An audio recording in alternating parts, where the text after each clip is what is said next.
Hola, mi nombre es Carlos Godoy y les doy la bienvenida a una nueva edición de Mesa Política, programa producido por la Asociación Otra Mirada y nuestraamérica.tv. En esta edición me acompaña Rocío Pereira del Comité Editorial de Otra Mirada para dialogar sobre la escena global con Manuel Monereo, una de las voces en castellano más lúcidas de Occidente. Manuel Monereo, Manolo para los amigos, es un abogado y politólogo y político español, ex militante del Partido Comunista Español y de la Izquierda Unida Española. Fue diputado de Unidas Podemos hace algunos años y cuenta además con un conjunto de publicaciones, conferencias, reflexiones sobre la política española y la política mundial, ¿no? También, bueno, todas las aristas de la geopolítica, un gran observador de América Latina y de toda la escena contemporánea. Bienvenido, camarada, y sin embargo, amigo, qué enorme placer tenerte en Lima, Manolo. El placer es todito mío. Bien, bienvenida también, Rocío, que vamos a entrevistar a Manolo. Sí, no, los un dos. gusto estar acá. Sí, son tres temas grandes que te vamos a plantear. Primero, el tema del tránsito global. Lo segundo, Europa y España. Y lo tercero, América Latina y Perú. Hay muchos otros temas más que se van a quedar, pero bueno, vamos a intentar cubrir un poco de todo. Entonces, comenzamos. El primer tema es efectivamente el tránsito global que estamos viviendo. Hace unos días en la conferencia en San Marcos que diste, a propósito de tu visita, señalaste que estamos ante una crisis de civilización y cambio de paradigmas. Y dijiste, estamos viviendo el fin de la globalización como proyecto norteamericano del siglo XXI y del retorno de los estados nacionales. Entonces, la pregunta, ¿cuál es?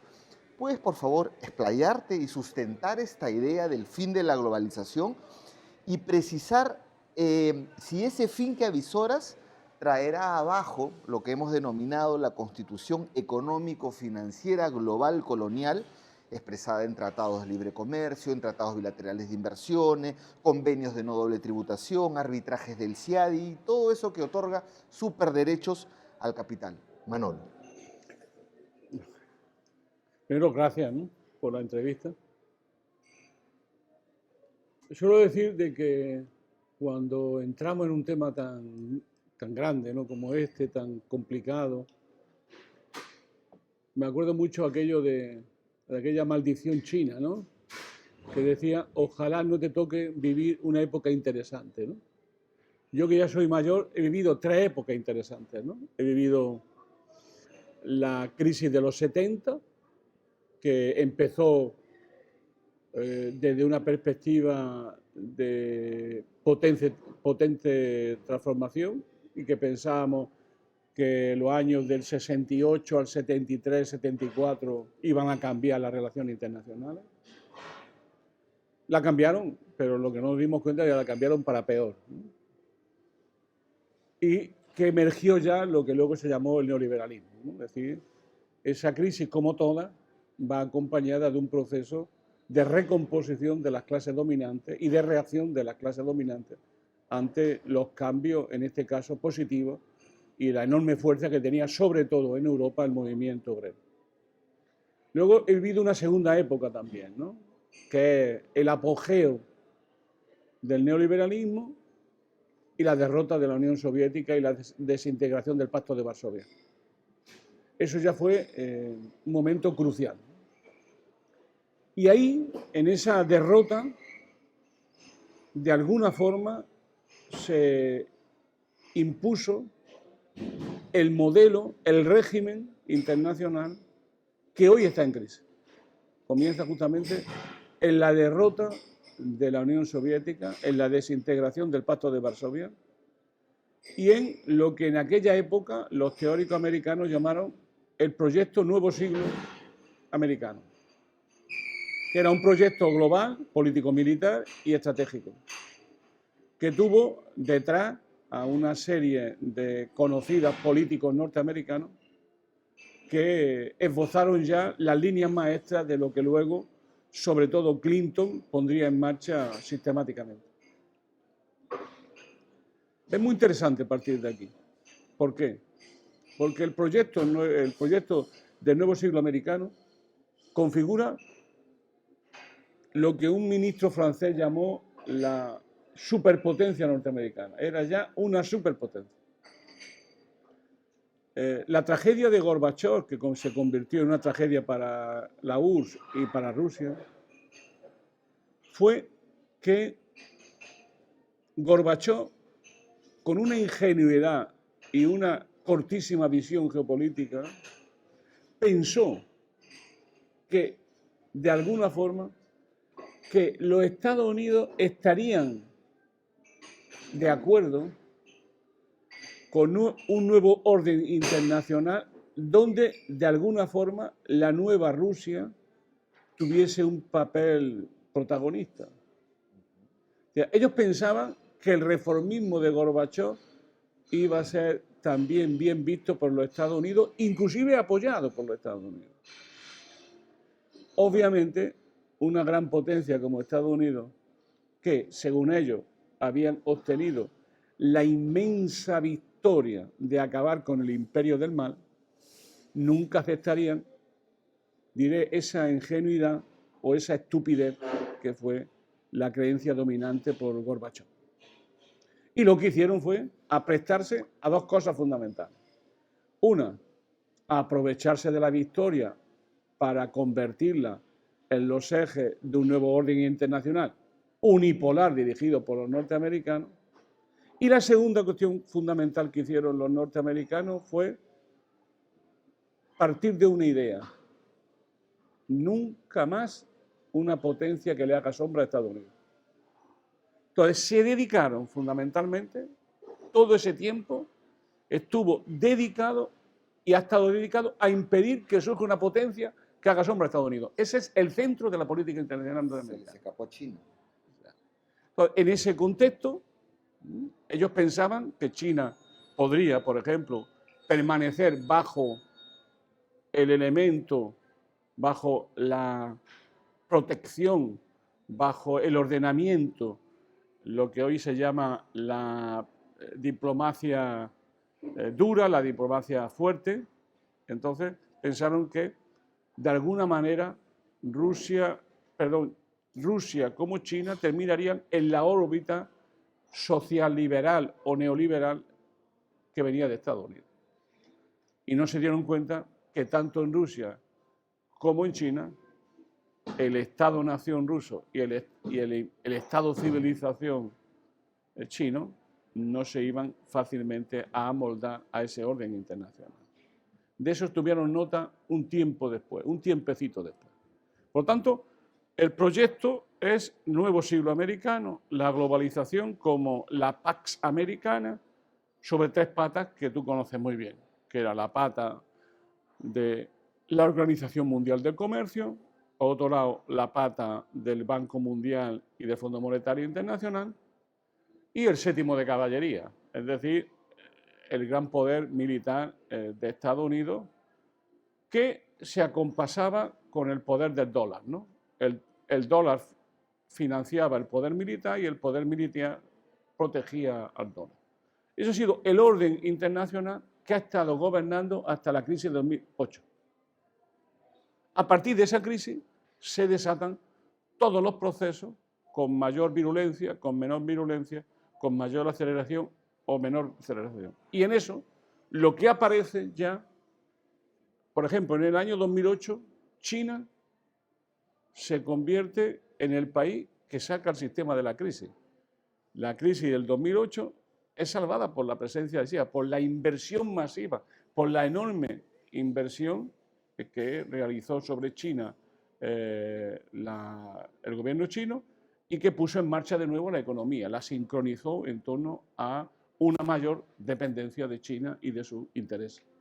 A partir de ahí va apareciendo, ese es el momento a mi juicio central, la crisis del 2008, empieza ya a entrar en crisis, y no por casualidad, el proyecto del Nuevo Siglo Americano. Y entra en crisis nada más y nada menos que la crisis de la financiarización de la economía mundial, que era una de las claves fundamentales de este proyecto, de esta Pax Americana que se acaba imponiendo, que lleva además a una reestructuración del sistema financiero internacional y a incubar a partir de ahí, ya venía de antes, una serie de crisis recurrentes y siempre el peligro de que al final bien la deuda privada, bien la deuda pública fuesen siempre el detonante de una crisis sistémica económica internacional cada vez más grande. La crisis de 2008 además da una consecuencia geopolítica muy grande. Ya no se puede gobernar sin China. A China hay que respetarla, a China hay que tenerla en cuenta. Y entonces empiezan ya a articular mecanismos, el G20, el G7 ampliado, el G7 o el 27, lo que haga falta, ¿no? Pero al final Estados Unidos va buscando mecanismos de salida de la crisis. ¿Qué es lo que hay al final? Pues lo que hay al final, la propia dinámica económico-social pone en crisis las reglas básicas de esto que llaman los norteamericanos llaman el orden internacional basado en reglas. Y lleva toda la razón. Basado en sus reglas, eso ya ha entrado en crisis, a mi juicio, irreversiblemente. Lo que está en crisis son las reglas que impuso Estados Unidos al orden internacional para consolidar su hegemonía. Es decir, dicho sea directamente y sin mucha literatura, tú conviertes tu poder en regla, eso se llama poder estructural. Entonces Estados Unidos generó un poder estructural que tenía como objetivo, como todo poder estructural, hacer unas reglas del juego que beneficiase siempre a Estados Unidos. Eso es lo que han hecho todos los grandes imperios que en el mundo han habido. Ya lo hicieron los británicos, ya lo hicieron los holandeses, ya lo hicieron los españoles y los portugueses. Es decir, tú haces reglas que te benefician. Entonces, el orden internacional basado en reglas, que es la gran consigna norteamericana del momento, es justamente lo que está en crisis, porque las reglas impuestas por Estados Unidos ya no caben en el traje del mundo que está emergiendo. ¿Qué hay detrás? Pues lo que hay detrás es que empieza a ser cuestionada en los hechos, cuestionada la hegemonía norteamericana. Es decir, aparecen una serie de países desafiadores que no solo no aceptan las reglas del juego norteamericana, sino que quieren un nuevo orden internacional basado en otras reglas, en las reglas de un mundo multipolar. Eso significa romper con los corsés, con los instrumentos de dominio que Estados Unidos ha ido imponiendo y que tú mencionabas al inicio de tu pregunta. Entonces, hoy lo que estamos viviendo, ¿qué es? Estamos viendo eso, como decía, que es en pleno desarrollo. Es decir, estamos viviendo una crisis de hegemonía fuerte, donde Estados Unidos tiene como dos posibilidades. Tiene varias más, pero como dos grandes posibilidades. Uno es aceptar ese nuevo orden emergente, intentar gobernarlo y pactarlo, o oponerse a perder el orden actual y defenderlo con todas las armas. Es lo que está haciendo. Si nosotros vemos lo que ha hecho Estados Unidos desde que declaró su mando absoluto en el mundo, es decir, el mundo unipolar, son guerras permanentes y recurrentes, desde prácticamente desde finales desde toda la década de 1990 hacia adelante son guerras permanentes, ¿no? Y que en un momento determinado tuvieron un enorme impulso con la famosa 11S, ¿no? Que es la caída de la Torre Gemela. Entonces, ahí ya lo que hace Estados Unidos es hacer del vicio virtud. Aprovecha esa situación para decir, ha llegado nuestro momento. Vamos a configurar un orden propio nuestro y vamos a impedir cualquier posibilidad de que surja una potencia alternativa. Entonces se dedica a intervenir militarmente en todos los sitios, ¿no? Con una serie de paradojas increíbles. La primera es que ha fracasado en todos los sitios. Claro, tenía además una ventaja, que era que las guerras que emprendieran con ejércitos mucho más débiles que ellos. Eso era, fundamentalmente, se metió en la guerra de Afganistán, se metió en la guerra de Irak, intervino militarmente en el Líbano, intervino militarmente en Somalia, intervino militarmente en Libia. Es decir, Estados Unidos bien directamente, bien a través de la OTAN, o los dos, han intervenido militarmente en el mundo, con conflictos, con guerras interminables y que además tuvieron un altísimo coste para Estados Unidos. La madre de todos los ejemplos, Oriente Medio. En Oriente Medio, al final, ¿quién ha ganado la batalla de Oriente Medio? ¿Quién la está ganando? Irán. El reciente acuerdo entre Irán y Arabia Saudita, propiciado por China, es el fracaso más tremendo de la hegemonía norteamericana hasta el presente. El más tremendo. Porque era su territorio, el control del petróleo, sus aliados preferentes, Arabia Saudí, que de pronto se pone de acuerdo con su enemigo histórico, chiita y sunita, se abrazan de manos de los chinos, y cuando se ponen de acuerdo es y a partir de ahí piden el ingreso en los BRIC, empiezan a tener relaciones extraordinarias cada vez mejores con Rusia, tienen relaciones cada vez más fuertes y más independientes con la India, con China. Es decir, el mundo está cambiando ya masivamente en la zona que para Estados Unidos era la zona privilegiada de su estrategia. Y en ese contexto llegamos a la crisis de Ucrania. Bueno, Manolo, muchas gracias por esta introducción. Es un gusto, sin duda, tenerte con nosotros acá en Lima. Vas a estar en varias conferencias, ahora en este espacio con Otra Mirada en Nuestra América TV.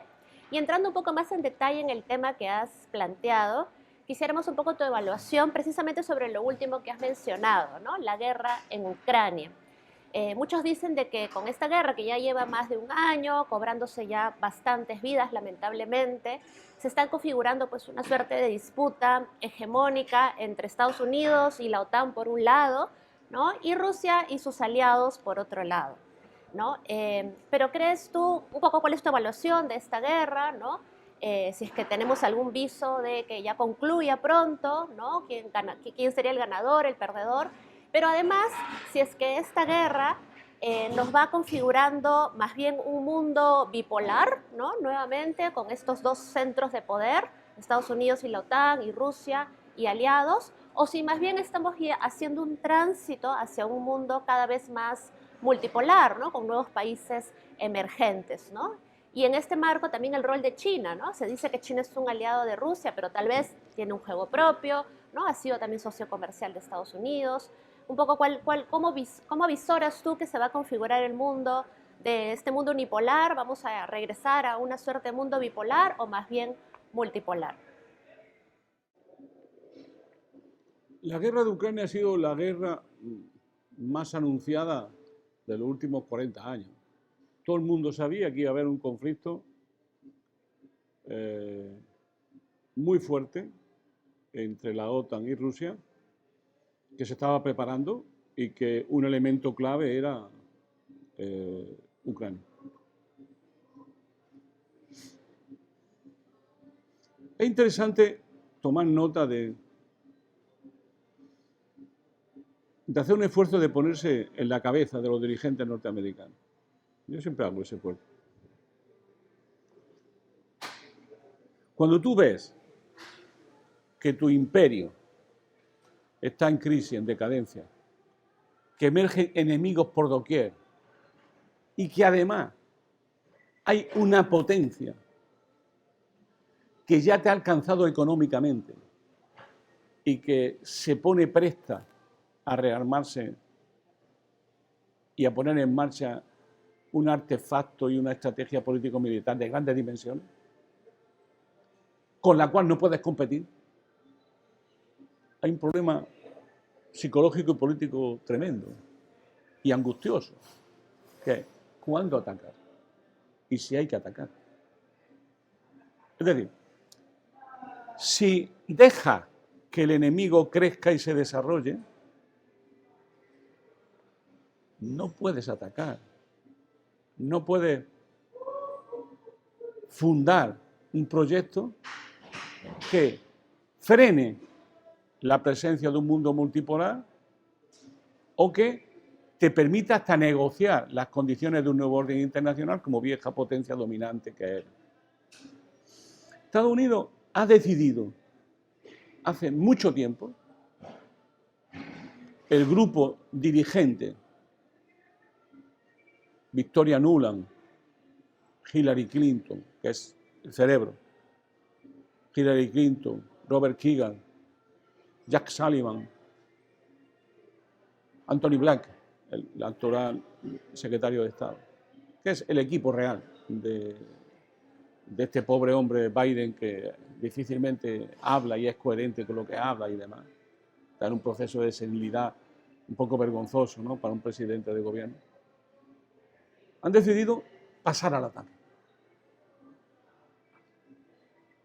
y plantearse en serio neutralizar y, si es posible, liquidar las bases del poder de los grandes países que de una u otra manera están compitiendo por la hegemonía mundial. Y si nos damos cuenta, en el mapa político, es bueno siempre mirar los mapas y estudiar los mapas muy bien, porque la geografía manda mucho sobre la política, te das cuenta que hay como 3 frentes articulados. Un frente es Ucrania, otro frente es Taiwán y otro frente es África, el Sahel fundamentalmente, que están las líneas de frente. Es interesante porque los 3 están interconectados. Lo primero que hay que saber es que la guerra de Ucrania, el objetivo no es exactamente Rusia, es China. Si no, hemos perdido el norte de la situación. Para Estados Unidos se trata de derrotar a Rusia para debilitar a China. No al revés. Es decir, ellos han individualizado, con mucha razón, tenían razón sobre el papel, de que una potencia como Rusia, que tiene una economía menor que Alemania, no podía resistir mucho tiempo un boicot económico, un boicot tecnológico, un boicot político y un boicot y un enfrentamiento militar. Ten en cuenta que sobre Ucrania lo más interesante que se puede decir es que qué mérito tienen los rusos que siguen aguantando allí en la guerra cuando son 30 países contra uno. 30 países contra uno. Y que llevan 16 meses aguantando el envite que está en un proceso de escala, de escalamiento. Por lo tanto, la primera cosa fundamental es esta. Es decir, es una guerra provocada por Estados Unidos desde una estrategia global y no solamente europea. Digo, es provocada. ¿Por qué en el sentido de que es provocada? Porque el que tiene el poder mundial escoge el campo de batalla. La característica del que tiene el poder mundial es que escoge el campo de batalla que más le interesa. Y el poder mundial lo sigue teniendo Estados Unidos. Sobre todo el poder político-militar. Sus 700 bases, cerca de 800 bases en el mundo, cerca de 800, conocidas. La presencia de un presupuesto militar de la OTAN que puede estar moviéndose en torno al 60% del presupuesto militar mundial, que es 15 veces superior al presupuesto militar de Rusia. Es más, en este momento el presupuesto militar de Ucrania es más grande que Rusia. Entonces, el que tiene el poder tiene la fuerza para decir, aquí planteo la batalla porque tengo el poder para hacerlo. Y ellos escogieron Ucrania desde el año 2014 para ese poder. Primer punto. Segundo punto, el enemigo es China, estratégico, el competidor sistémico, como dicen tan finamente los estrategas, es China. ¿Por qué Taiwán? Taiwán es un termostato que presiona según te interese. Estados Unidos tiene la capacidad de provocar una guerra en Taiwán. Tiene la capacidad de provocarla. ¿Cómo? Basta que mañana diga el gobierno taiwanés somos independientes y no aceptaremos la reunificación con China. El gobierno chino tiene adelantado y ha reiterado que si Taiwán entra en un proceso de secesión de China, ellos intervendrán militarmente. ¿Saben lo que va a ocurrir? Tienen ese poder. Entonces, ¿qué es lo que están haciendo? Básicamente es rearmando a tope a Taiwán, impulsando la deriva independentista del gobierno taiwanés y convirtiendo a Taiwán en el eje, en el perno de la primera línea de agresión de Estados Unidos contra China. Es decir, lo que se llama la cadena de islas. Hay como 3 cadenas de islas que ejemplifican la agresión contra China. En el mar de China. En el mar de China. Mar meridional, mar oriental. Y en medio está Taiwán. O sea, nunca podrá ser China una potencia mundial si no controla su Mediterráneo. Y el Mediterráneo es el mar de China. Qué casualidad que se llame mar de China. Se puede haber llamado mar de Pekín, pero es mar de China. Entonces, esa es la primera línea, ¿no? Ahí articulada, hay 3 grandes países, 3 países que están en la operación, que es Japón, que es Taiwán y que es las Filipinas. En esa grande isla hay una serie de islotes y la clave es la relación entre Okinawa, que es una base nuclear norteamericana, una serie de islas armadas hasta los dientes y que, como sabemos, Japón es un simple protectorado de Estados Unidos militar, que cuando quiere Estados Unidos lo rearma y cuando no quiera pues lo deja mal, o al menos se piensa. Una vez que tú rearmas un país, esas armas te van a perseguir toda la vida, pero eso ya es otra historia. Entonces, hay esa línea. O sea, tú no podrás ser nunca una gran potencia si no tienes tu propio Mediterráneo y controlado. Y luego, por otro lado, Taiwán es la línea ofensiva contra tu propio país, ¿no? Por lo tanto, cuando Estados Unidos quiera provocar a China, es muy simple. Que de una u otra manera Taiwán rompa las relaciones económicas con China, que son preponderantes, que se rearme entre los dientes, que empiece a acumular bases militares o contingentes militares norteamericanos, y en algún momento que se opongan. Cuando quiera Estados Unidos, se opondrán a China. Entonces, en ese momento, China intervendrá militarmente y dirá, violación del derecho internacional, agresión y, por tanto, conflicto abierto con China, ¿no? Obviamente, China liquidará en una noche a las Fuerzas Armadas de Taiwán, pero en ese momento será visto como una agresión y montará la misma estrategia que ha montado con respecto a Ucrania. El imperio del mar, autocracia, pum, pum, pum, pum, pum. Eso es lo que... Y el tercer frente lo ha articulado, de este me referiré menos para no ser demasiado largo, que es la línea de Sahel. Es decir, uno de los territorios en disputa mundiales será África. Por una razón muy simple. África es el continente con mayor posibilidades de crecimiento demográfico de todo el mundo.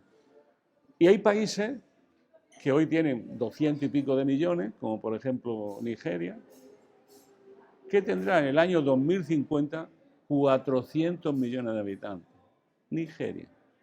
¿Sabe lo que significa eso? Que tendrá tanto habitantes en el 2050 como el conjunto de la Unión Europea.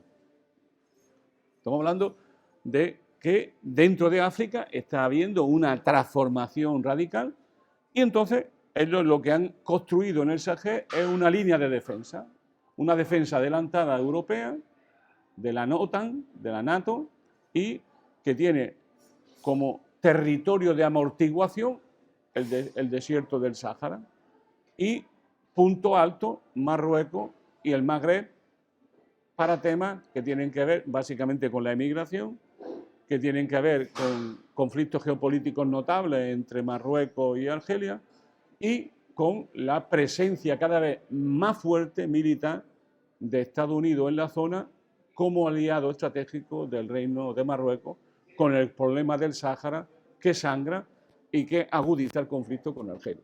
Por lo tanto, hay un escenario de conflicto político-militar y que hace que entremos en un peligroso mundo. Y termino, que es la pregunta que me hacía: ¿qué es ganar la guerra? Ganar la guerra es poner fin a la guerra. ¿Cómo se va a poner fin a la guerra? Ese va a ser un elemento fundamental. Hay diversas hipótesis. Es evidente que Rusia no va a perder la guerra. La puede ganar o no ganar. Eso se hace en el campo de batalla, pero también en el campo internacional. Lo que es evidente es que Rusia no va a perder la guerra, pero que para Estados Unidos nunca puede ganar la guerra Rusia.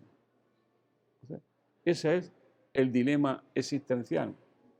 Por cierto, el dilema existencial es que para Rusia, Ucrania es un problema existencial como país y como Estado. Para Estados Unidos no.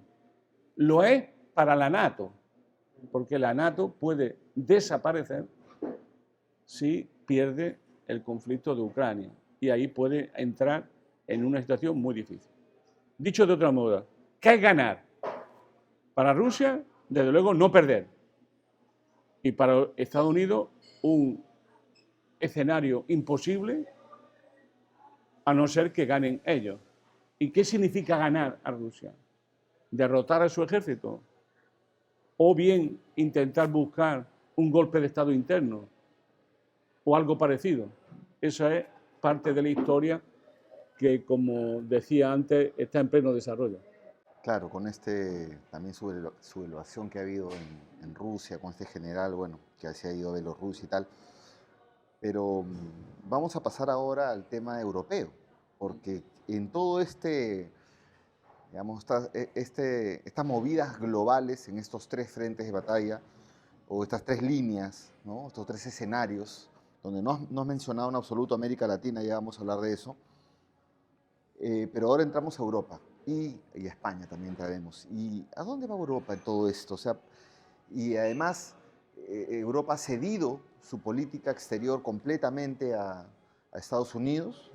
Tú lo has mencionado eso de repente de una manera más detallada, no tan gruesa como lo hago yo. Se ha cortado las relaciones Alemania-Rusia. Mismo Estados Unidos ha bombardeado Nord Stream 2, que es un atentado contra su propio aliado, ¿no? Con fuerzas nórdicas. Ahora se sabe eso. Entonces, ¿a dónde va Europa? Y en medio de eso surge un conjunto de ultraderechas en Europa. Entonces, ¿cómo ves a Europa? Primero, una precisión. ¿Cómo veo a la Unión Europea? Que no es exactamente Europa. La Unión Europea es un modo de organizar Europa, pero no exactamente la Unión. Y normalmente no hay que hacer esta precisión, pero hablando de geoestrategia, sí. La Unión Europea es una cosa y Europa es otra. Porque podemos llegar a la conclusión que la Unión Europea es la anti-Europa, o lo contrario a Europa, o la línea de subordinación de Europa de los Estados Unidos. Por tanto, la Unión Europea tiene unas relaciones complejas con Europa y, a mi juicio, claramente negativas. Eso es una primera encuadre. Segundo, la diferencia que había entre Donald Trump y Biden, tenía muchas diferencias, al final no demasiadas. Una de ellas era el papel de los aliados. Lo que venía a decir Donald Trump, sin ningún tipo de diplomacia y hasta brutalmente, es: Estados Unidos está en guerra con China, básicamente con China, y nuestros tradicionales aliados tienen dos posibilidades: seguir siendo, y por tanto seguir la política de Estados Unidos, o no jugar a ese papel, y entonces lo que yo les pido es: disolvamos la OTAN. Eso fue lo que dijo brutalmente Donald Trump. Biden y el grupo de Biden, el grupo, por llamarlo, de Hillary Clinton, tenían una visión totalmente diferente. Sin los europeos, sin la Unión Europea, sin la OTAN, no podemos ganar el conflicto global contra China. Y por tanto hay que respetar a los aliados y hay que disciplinarlos para que sean aliados estratégicos hasta el final de Estados Unidos. ¿Y cómo tú disciplinas? Básicamente convirtiendo a la OTAN en la dirección política efectiva de la Unión Europea. Y que sea la OTAN la que vaya marcando los intereses generales que se van superponiendo y articulando los intereses concretos de cada uno de los países. Hay una cosa que se olvida en este conflicto militar, que es el conflicto geoeconómico. Estados Unidos está viviendo un momento crucial como país.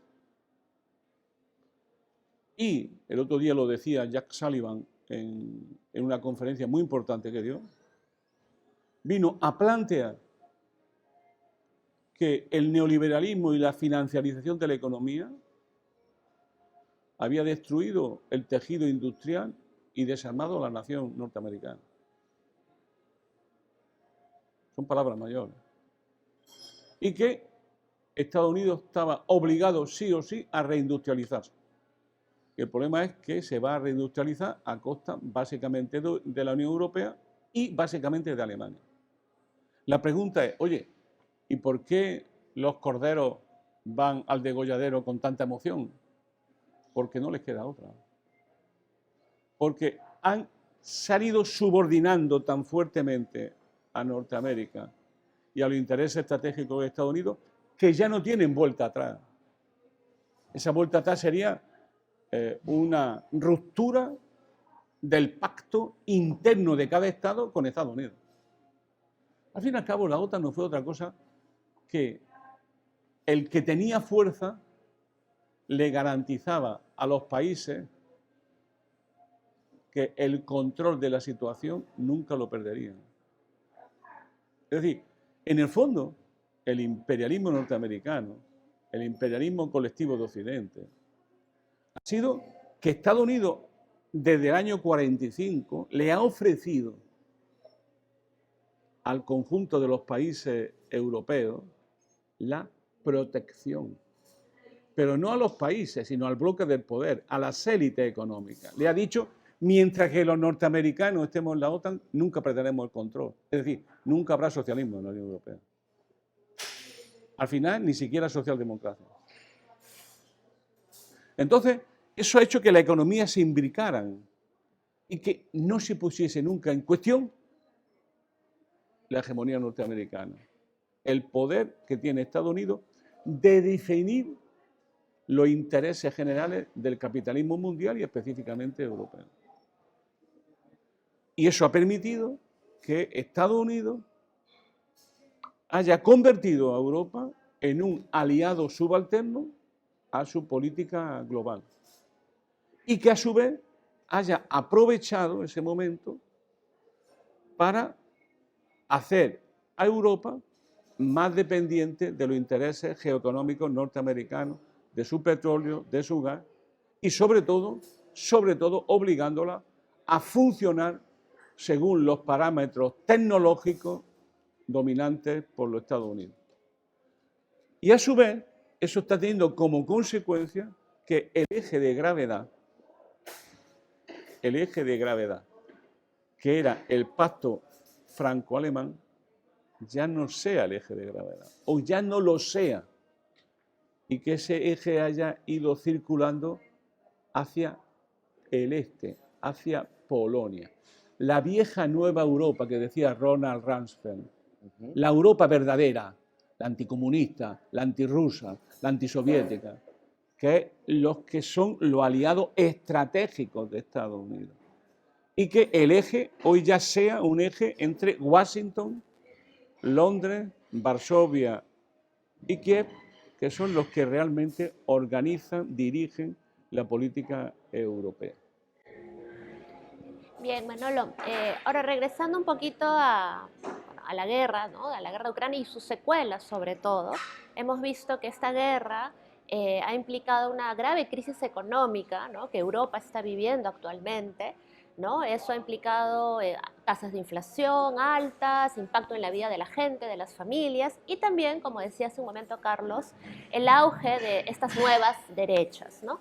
Vemos que si no están en el poder, están en la oposición, cada vez con más peso, apelando a discursos antiderechos, antimigración, escépticos de la integración europea, etcétera, ¿no?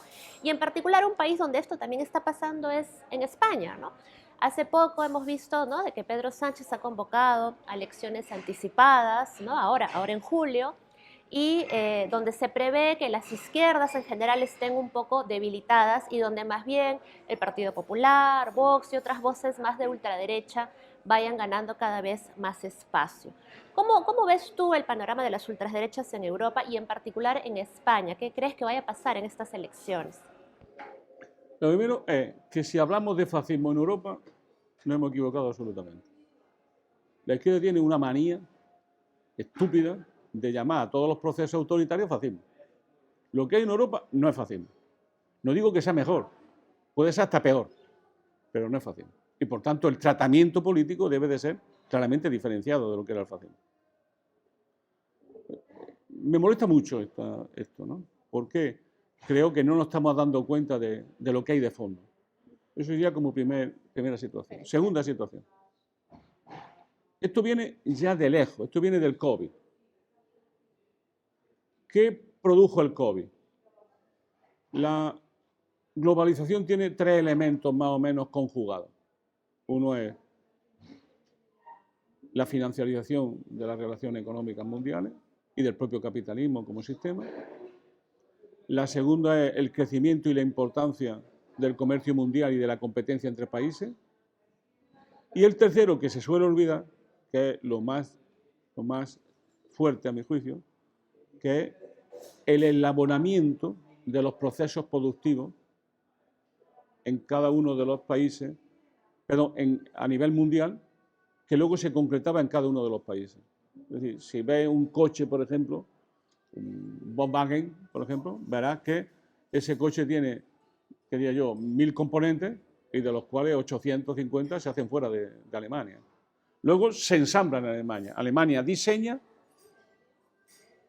se queda con la investigación, el desarrollo, el diseño y la financiación, y luego lo que hace es que engarza todos esos procesos y los ensambla en un proyecto. Y además, por cierto, acaba sumando todo el valor añadido de toda la zona. La parte fundamental del león se la llevan ellos. Bien. Entonces, eso hace que había un eslabonamiento productivo, procesos complejos, que todos pasaban por China. Entonces, cuando llega el COVID a China, todavía no sabemos por qué llegó el COVID y qué ha pasado con el COVID, pero esa es una linda historia que habrá que ver otro día. Se rompe las cadenas de suministro a nivel mundial. China rompe y de pronto se dan cuenta los países que no producen chips, que no producen medicina, que la industria química está dividida en demasiados procesos y que además los países no tienen una base productiva propia, ¿no?, sino que se han ido engordando el sector servicios, cada vez tiene menos significación la economía industrial y ya por si fuera poco, hasta los alimentos, ¿no? Es decir, eso que se llama la soberanía alimentaria, pues empieza a ser un problema para muchos países, sobre todo del centro, ¿no? Entonces, eso es lo que ha provocado, es la causa estructural de la inflación. La inflación no es un fenómeno solo monetario, es un fenómeno productivo. Entonces, lo que ha producido es que se han ido desacoplando los procesos, los eslabones productivos. A lo que se suma la guerra ahora, la crisis Entonces, energética, la guerra, ¿no? ha convertido eso en una segunda situación, agravando esta primera situación, que es que de alguna forma Estados Unidos individualiza, a mi juicio con acierto, que la única posibilidad de tener un sistema productivo propio a la altura del tiempo histórico y de la revolución tecnológica imperante, sobre todo de la inteligencia artificial, es reindustrializando Estados Unidos sí o sí. Eso era de Trump, sí o sí. Entonces, lo que se ha ido produciendo es, sobre pretexto, pero también por la guerra, es la separación bipolar de dos mundos, ¿no? El occidente colectivo, en torno a Estados Unidos, donde Estados Unidos hace fuertemente señalar su presencia. En ese mundo ellos han conseguido articular a Japón y a Alemania, que son sus dos grandes protectorados, y ya de una manera más fácil a sus tradicionales aliados anglosajones en la zona, que son Australia y Nueva Zelanda. Entonces, eso es el AUKUS, ese es el acuerdo que hay. Entonces, se van articulando dos mundos. El sur global, que se va articulando en torno a China, y el imperialismo colectivo de Occidente. Y además, eso está haciendo que se reestructuren las cadenas productivas. Que las cadenas productivas se reestructuren. Y que Estados Unidos va intentando, le cuesta mucho trabajo, a lo mejor no es posible, desacoplar su estructura industrial y económica y financiera de China. Tenemos la paradoja de que vea un país supuestamente comunista defendiendo el libre comercio mundial y un país como Estados Unidos defendiendo el proteccionismo. Pero eso es parte de la guerra económica que hay. Entonces, el primer dato fundamental es que las sanciones contra Rusia no han funcionado. Y no han funcionado fundamentalmente, o han funcionado menos de lo que ellos pensaban, y lo han hecho de una manera increíble, porque las sanciones lo que han demostrado es que se ha separado la economía y que Estados Unidos llega solo a una parte de la economía y que la economía emergente ya no depende de Estados Unidos ni sigue sus reglas. Es decir, los países pueden ir a las Naciones Unidas a condenar la intervención rusa en Ucrania, pero a la hora de las sanciones muy pocos países acompañan, y es más, de los que están acompañando, por ejemplo España, se están saltando a la torera todo lo que tenga que ver con el consumo de petróleo, que cada vez más fuerte el consumo de petróleo ruso en España. Por lo tanto, la cuestión de fondo es la separación de las dos economías y que las sanciones lo han demostrado con una evidencia absoluta. La segunda cuestión que hay que tenerlo cada vez más en cuenta, es la presencia de la India, que se convierte en un actor fundamental. Y es muy interesante porque la polarización, la bipolarización no será de dos, el mundo multipolar es más complejo que dos. Pero por ahora hay un parteaguas, ¿no? Y parece que son dos que están organizándose, ¿no? Hay un sector que es China, Rusia, Irán, que son los que están articulando el proceso. Pero China será y la India será fundamental en este proceso. Absolutamente fundamental en estas cosas siempre ocurren. Entonces serán fundamental en este proceso. Entonces, desde esa perspectiva, no hay dos sin tres, ¿no? Y lo que está ocurriendo es lo que ya ocurrió en la fase anterior de bipolarización de Estados Unidos con la Unión Soviética, que es el surgimiento de los no alineados. Es decir, de una serie de países que ante el conflicto de los dos prefieren apoyar el mundo multipolar, pero no enfrentarse a Estados Unidos. La tercera vía. Y esa tercera vía es la que está funcionando, cuyo jefe natural va a ser la India. Y a su vez, una parte de la dinámica de los BRICS se va a ir a jugar en este territorio que, por ejemplo, para Lula es muy satisfactorio, ¿no? Vamos a entrar a eso, pero falta España. Sí, sí. Bueno, en el problema de España casi nos llevaría a una conversación completa, ¿no? Lo que quiero decir es, con un simple dato, ¿no? Es muy difícil mantener una política de izquierda en el marco de la Unión Europea y de la OTAN. Es muy difícil. Y si además está apoyando con las dos manos a la OTAN, como ha hecho este gobierno, eso genera un clima interno que está apareciendo en toda Europa, ¿no? Hasta ahora, el consenso básico en Europa era esto del centro-izquierda o el centro-derecha, ¿no? Que Nancy Fraser le ha llamado el neoliberalismo progresista, ¿no? Hablando básicamente del papel del Partido Demócrata norteamericano. Y ha sido el consenso básico en estos últimos 20 años, el neoliberalismo progresista. Y ahora, las sociedades, en un momento de conflicto existencial con el COVID, la guerra, están pasando a lo que podríamos llamar un eje nuevo, que es el eje del liberalismo autoritario, que es el que refleja, organiza y ordena estas nuevas derechas, que tienen tres elementos fundamentales, estas nuevas derechas. La primera, hacen girar a todo el sistema político hacia la derecha. Ellos montan una agenda que tira a todo el sistema político hacia la derecha. La segunda es que cambian a las derechas, le hacen más derechas duras. Y la tercera, algo decisivo, que es la pretensión de ganar a sectores sociales populares desde una valorización de un orden que ofrezca seguridad, que ofrezca patria y que ofrezca, aparte de seguridad y patria, ofrezca un horizonte anticomunista, que es la ideología legitimatoria de este proceso.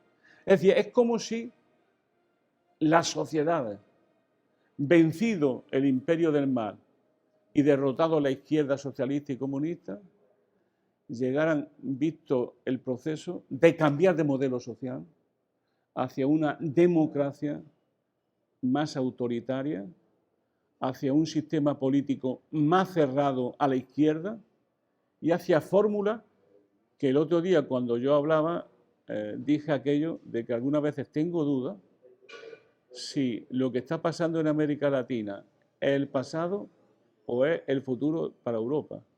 Bueno, eso es un tema que la vida decidirá, ¿no?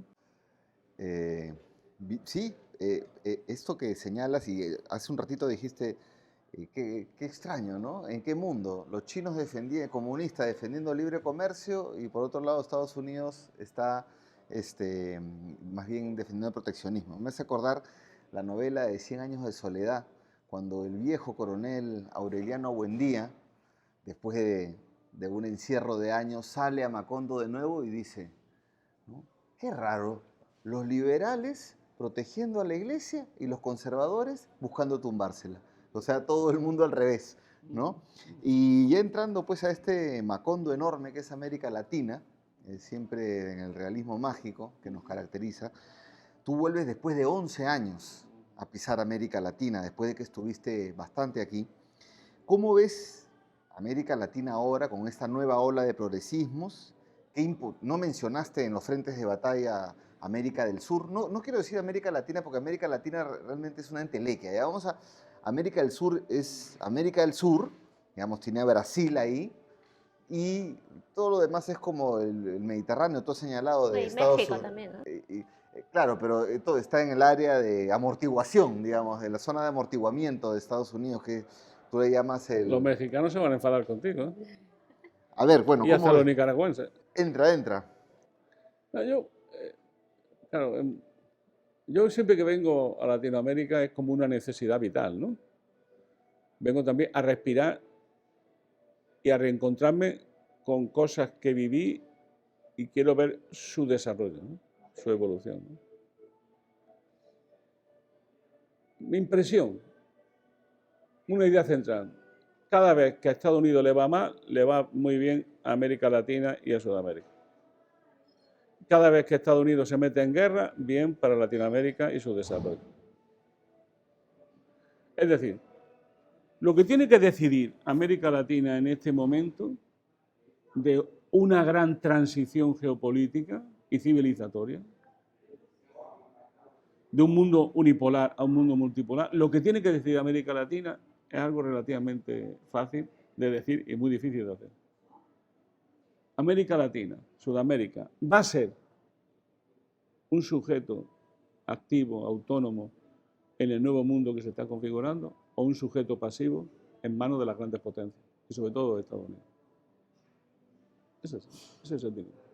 ¿Y en qué sentido tú dices que América Latina es el futuro más bien de España? Porque en una conferencia que tuvimos aquí, Laura Arroyo más bien dijo, un saludo para nuestra amiga, que yo vengo del futuro, haciendo relación que ahí hemos vivido el fascismo y acá está entrando el fascismo. ¿Tú cómo, por qué para ti más bien es al contrario? Una de las primeras cosas que aprendí en América Latina es quitarme de en medio eso del eurocentrismo, ¿no?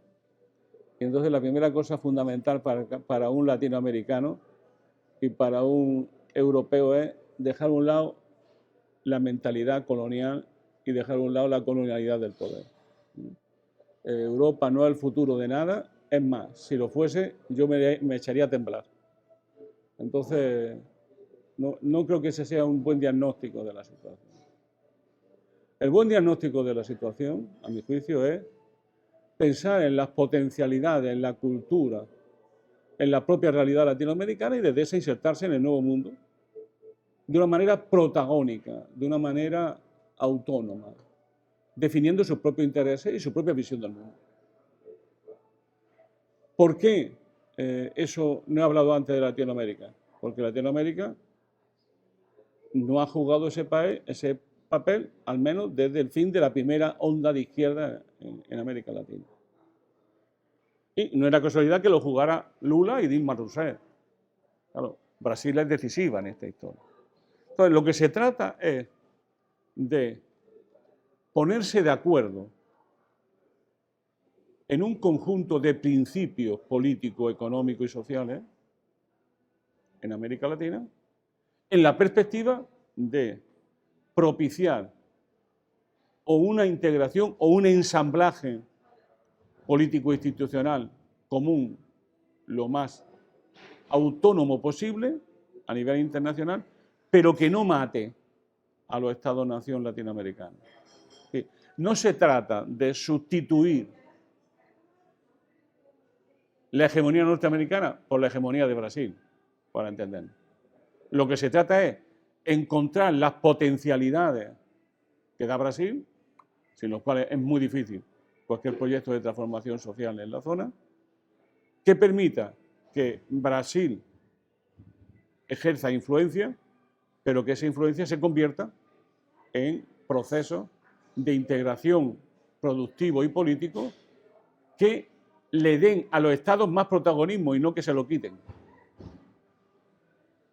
Pongo un ejemplo para entendernos, ¿no? El litio, ¿no? El litio es común en varios países latinoamericanos. Sería muy difícil encontrar mecanismos e instrumentos para configurar una empresa pública del litio a nivel latinoamericano. Que puede ser de muchas maneras, puede ser un holding, puede ser la estructura jurídica, no lo digo. Entonces resulta que Rusia va a acompañar a ese proceso a Bolivia. Y van a empezar desde el litio prácticamente al comienzo y luego al final van a articular los procesos productivos hasta el momento final, antes del consumo, en las baterías que dan energía en los coches híbridos, los coches eléctricos.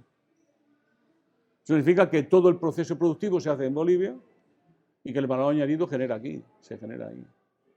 Eso sí que es jugar limpio por Rusia, porque no viene aquí a coger un producto recién salido de la mina y decir, yo me la llevo, yo lo transformo y colorín colorado esto se ha acabado. No. Pues ese tipo de procesos que yo creo que América Latina podría realizar, como en parte soñó en algún momento Previs cuando hizo la Oficina Latinoamericana de las Naciones Unidas.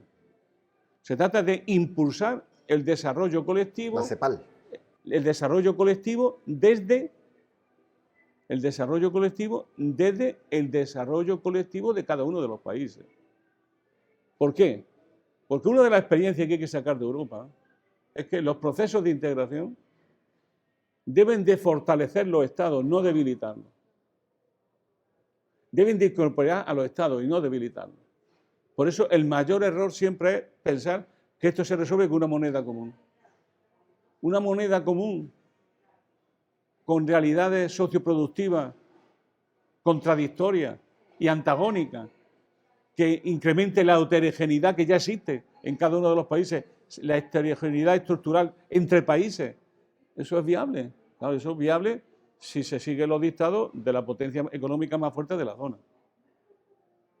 Es una experiencia importante, ¿no? Por eso creo que se trata de potenciar la integración político-económico-social latinoamericana desde la soberanía de los países y en función de los intereses objetivos de esos países. Compartir procesos productivos acordados por cada uno de los países, intentar intervenir activamente en todo lo que tenga que ver con los recursos naturales que sean al servicio de los intereses nacionales y, por otro lado, crear mecanismos e instrumentos para la investigación en desarrollo, en tecnología, en inteligencia artificial y sobre todo en un tema para mí decisivo, ¿no?, que es la educación y la educación universitaria.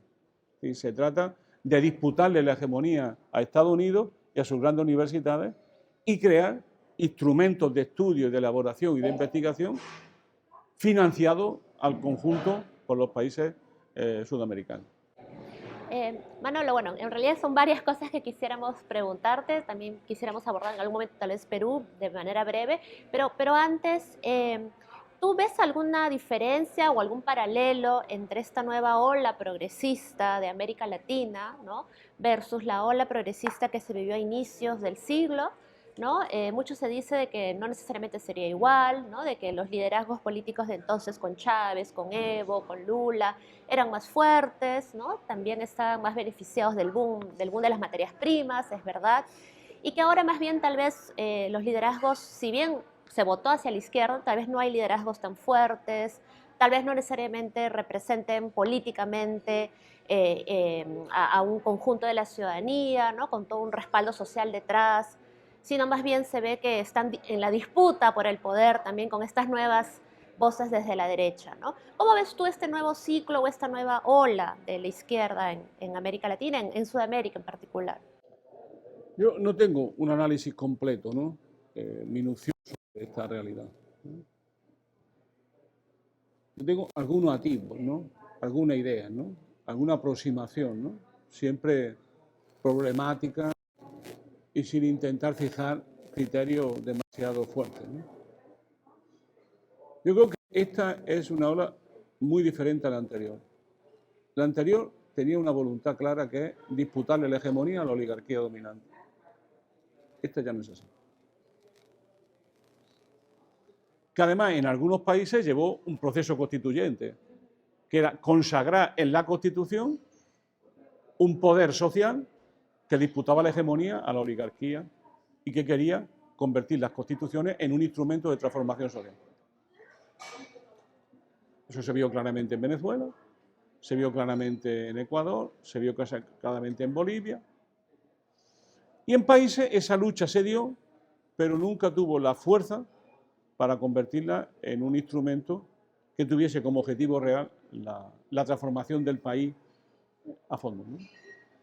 La ola conservadora llegó y yo creo que lo que ha ido ocurriendo es ver que las derechas conservadoras no tienen proyectos de país alternativo. El caso, por ejemplo, de Ecuador es tan evidente, ¿no?, con Lasso, ¿no? No tiene nada que decir y claro, y al final caen en la corrupción, en el manejo de los dineros públicos y vivir de los dineros públicos.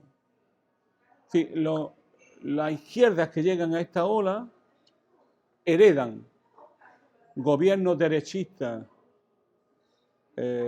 muy escorados a la extrema derecha, que pusieron en cuestión conquistas sociales propiciadas por los gobiernos progresistas y de izquierda, y que a la hora de la verdad, de una u otra forma, en la conciencia popular aparecen como elementos a recuperar.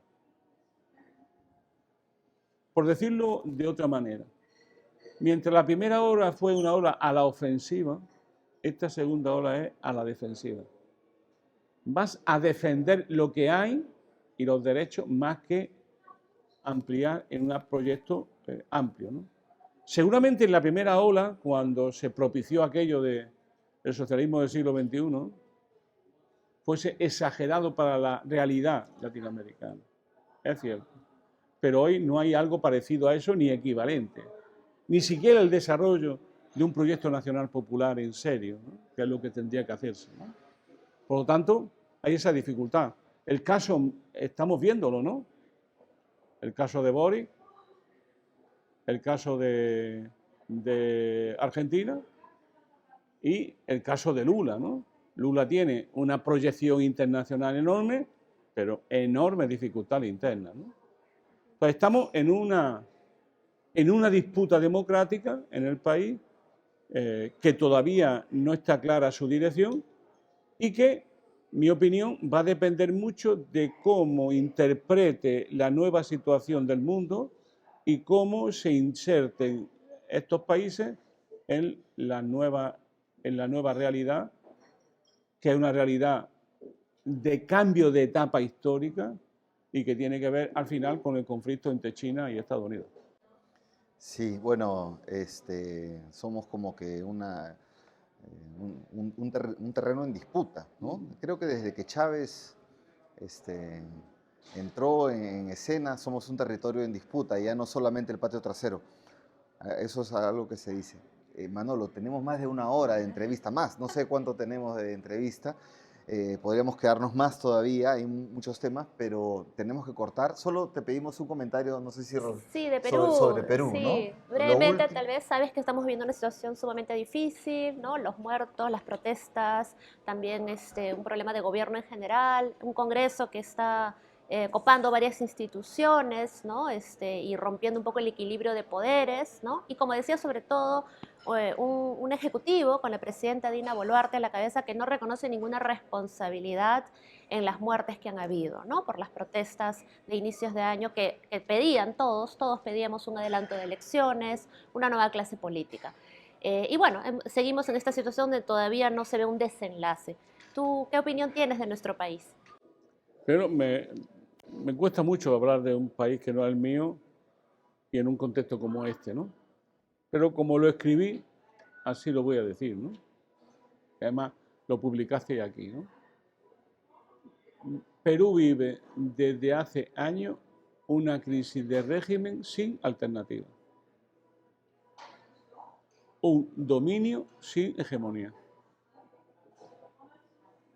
Y el problema es que este pueblo, unas veces con más entusiasmo, con menos, busca siempre una alternativa.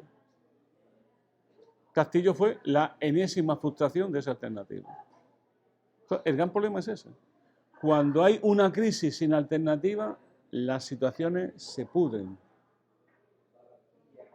Gramsci lo decía, entre lo viejo que no acaba de nacer, lo viejo que no acaba de morir, lo nuevo que no acaba de nacer, en esa transición surgen elementos morbosos, decía Gramsci. Elementos morbosos. Elementos morbosos son el autoritarismo, el crimen, el Estado fallido, la forma de neocolonialismo, el desprecio a las poblaciones, al pueblo en general, el elitismo político y al final el autoritarismo político. Yo creo que ahí es donde estamos. Es decir, desde hace años una crisis de régimen, cuya expresión es la crisis de la propia constitución fujimorista, y por otro lado, no hay alternativa a esa crisis de régimen. Y la situación se va pudriendo.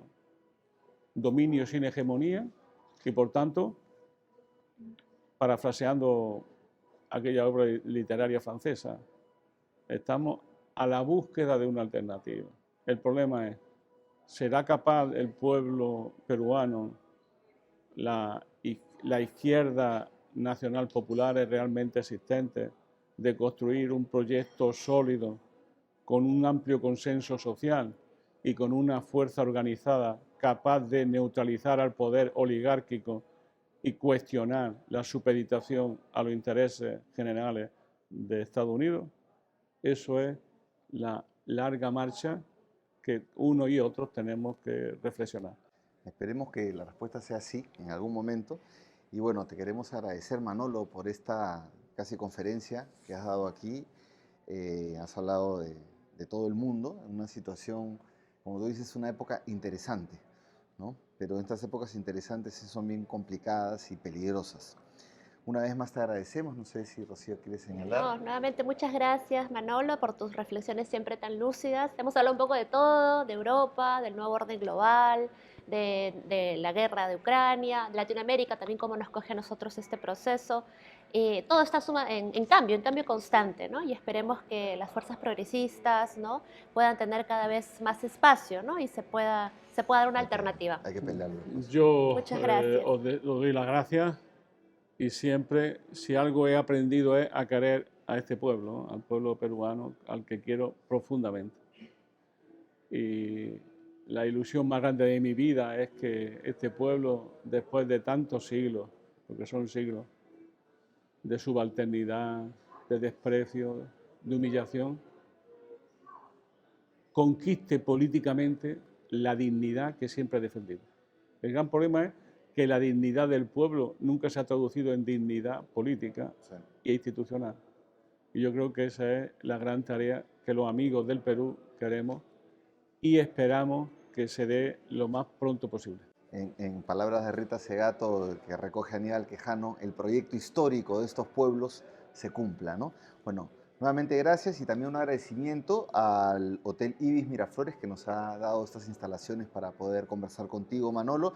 De hecho, vamos a conversar contigo de nuevo, de repente ya virtualmente, desde España, pero ha sido un placer. ¿Sí? A vosotros, muchas gracias. Y con ustedes, amigos, amigas, nos vemos en la siguiente edición de Mesa Política.